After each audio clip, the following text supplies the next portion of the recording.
Hello बच्चों, I hope you all will be well.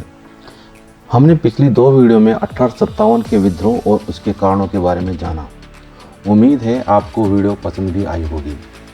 आज की वीडियो में हम उन महानायकों की बात करेंगे जिन्होंने 1857 के प्रथम स्वतंत्रता संग्राम में अपनी जान की आहुति दी और शहीद हो गए। सबसे पहले बात करते हैं मंगल पांडे की। ये ब्रिटिश भारतीय सेना में एक सिपाही था जिन्हें 29 मार्च 1857 में फांसी दे दी गई थी क्योंकि इन्होंने एक अंग्रेज अफसर को गोली मार दी थी। ऐसा माना जाता था कि ब्रिटिश सेना में यूज की जाने वाली राइफल के कारतूसों में गाय और सूअर की चर्बी का प्रयोग किया जाता था, जिससे हिंदू और मुस्लिम सैनिकों की भावनाएं आहत हुई। परिणाम स्वरूप मंगल पांडे ने ब्रिटिश अधिकारी की हत्या कर दी।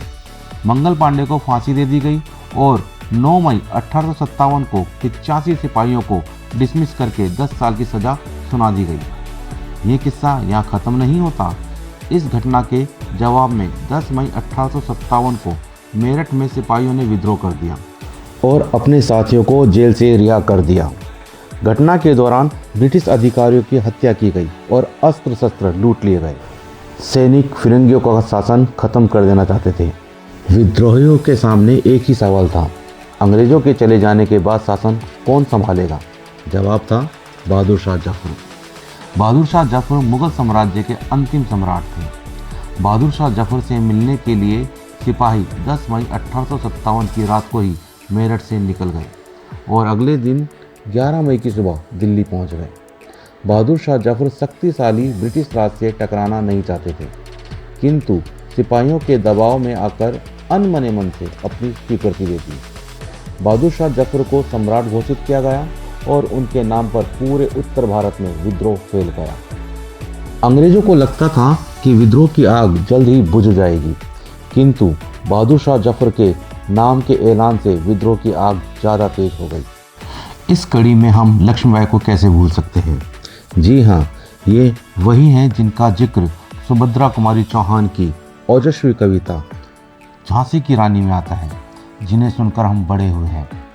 चमक उठी सन 57 में, वह तलवार पुरानी थी, बुंदेले हर बोलो के मुंह हमने सुनी कहानी थी, खूब लड़ी मर्दानी वह तो झांसी वाली रानी थी। ब्रिटिश सेना के खिलाफ झांसी की रानी ने भी विद्रोह का बिगुल फूंक दिया था, क्योंकि डॉक्ट्रिन ऑफ लैप्स नीति के अनुसार झांसी को हड़प लिया गया था।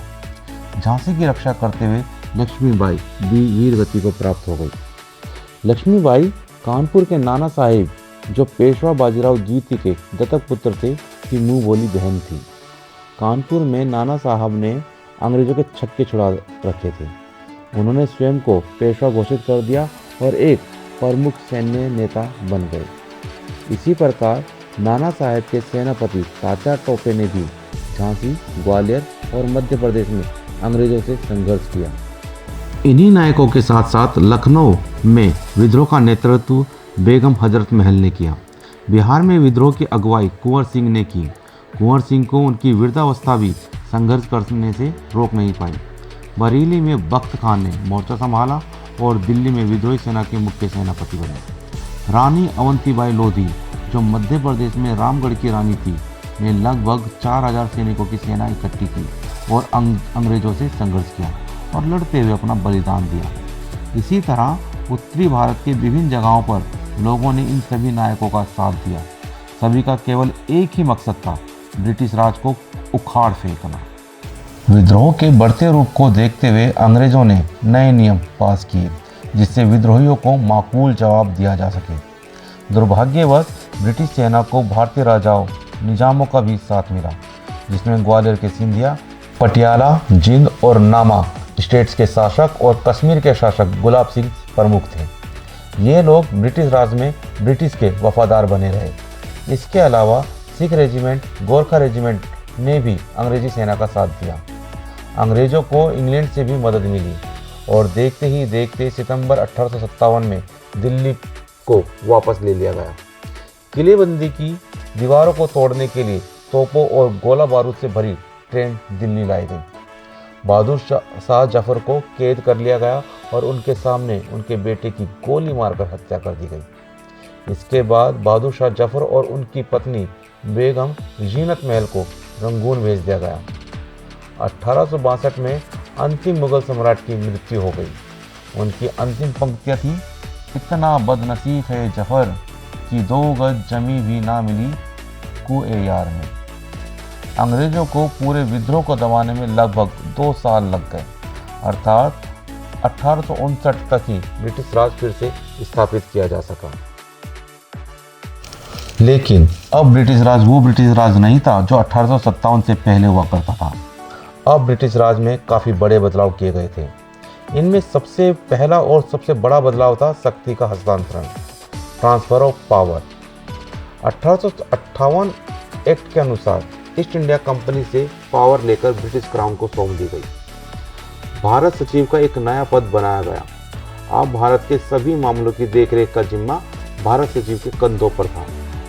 अब गवर्नर जनरल को वायसराय कहा जाने लगा। लॉर्ड कैनिंग भारत के सबसे पहले वायसराय बने। डॉक्ट्रिन ऑफ लैप्स अर्थात हड़पने की नीति को छोड़ दिया गया। अब कोई भी शासक अपने दत्तक पुत्र को उत्तराधिकारी बना सकता था। भारतीय राजाओं से यह वादा किया गया कि आगे से कभी भी राज्यों को हड़पा नहीं जाएगा। भारतीय सैनिकों की संख्या घटा दी गई और इनके बदले यूरोपीय सैनिकों की संख्या बढ़ा दी गई। अब सैनिकों की भर्ती में गोरखा, सिख, पठानों को अधिक लिया जाने लगा। भारतीय सेना में भारतीय एकता को तोड़ने की नीति अपनाई गई। मुसलमानों के साथ कठोर व्यवहार किया गया। उनकी ज़मीनें जब्त कर ली गई क्योंकि अंग्रेज़ों का मानना था कि विद्रोह में मुसलमानों की मूल भूमिका थी। अब धार्मिक और सामाजिक परंपराओं का सम्मान किया जाने लगा था। जमींदारों और भूस्वामियों को अपना वफादार बनाए रखने के लिए उनके हितों की रक्षा के लिए नीतियां बनाई गई। इन्हीं परिवर्तनों के साथ 1857 के बाद भारत के इतिहास का एक नया चरण आरंभ होता है। तो बच्चों, आपने देखा कि 1857 का विद्रोह केवल सिपाहियों का विद्रोह नहीं था, बल्कि राजाओं, रानियों, जमींदारों और आम जनता का संघर्ष था। इन नायकों ने अपना बलिदान देकर भारत की स्वतंत्रता की भावना को मजबूत किया और आगे चलकर राष्ट्रीय आंदोलन की नींव रखी। ऐसे सभी नायकों को कोटि कोटि नमन। जय हिंद, जय भारत।